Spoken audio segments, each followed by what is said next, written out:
Hi, I'm Christina Peace. I'm reading The World is Too Much with Us by William Wordsworth. The world is too much with us, late and soon. Getting and spending we lay waste our powers. Little we see in nature, that is ours. We have given our hearts away, a sordid boon. This sea that bears her bosom to the moon, the winds that will be howling at all hours, and are upgathered now like sleeping flowers. For this, for everything, we are out of tune. It moves us not, great God. I'd rather be a pagan, suckled in a creed outworn. So might I, standing on this pleasant lea, have glimpses that would make me less forlorn. Have sight of Proteus rising from the sea, or hear old Triton blowing his wreathed horn. This poem is about the world being too overwhelming for us to appreciate it. It's talking about being too concerned with time and money, and we using up all of our energy. I'm actually going to break it down a little bit.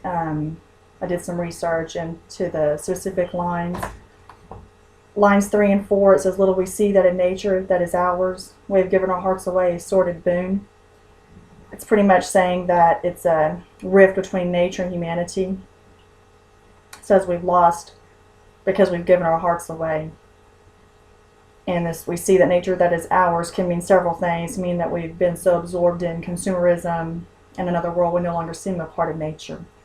Lines 5 through 8, "The sea that bears her bosom to the moon, the winds that will be howling at all hours, and are gathered now like sleeping flowers. For this, for everything, we're out of tune." The sea isn't literally taking her shirt off. It's just a speaker describing elegantly ways in which ocean tides are affected by the moon, or how the sea appears to the speaker in relationship with the moon.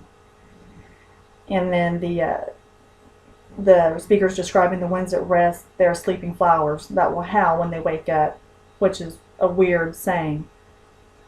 But that's just what the speaker is, how he describes the winds. And then in lines 9 and 10, about being a pagan suckled in a creed outworn, it's just being that the speaker is appealing to the Christian God, and that he'd rather be a pagan suckled instead of having to be in the world that's now what he's describing.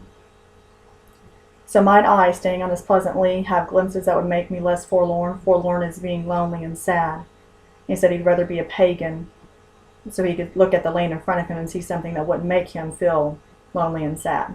And the lea is just a meadow or open grassland.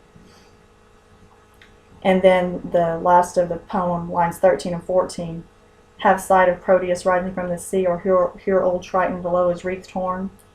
The speaker is just elaborating on glimpses. He says he might see Proteus coming out of the sea, or Triton blowing his horn.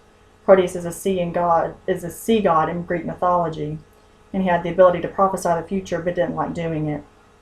And then Triton was the son of Poseidon, the Greek god of the sea. And the wreathed horn is just a reference to Triton's conch shell. Thank you.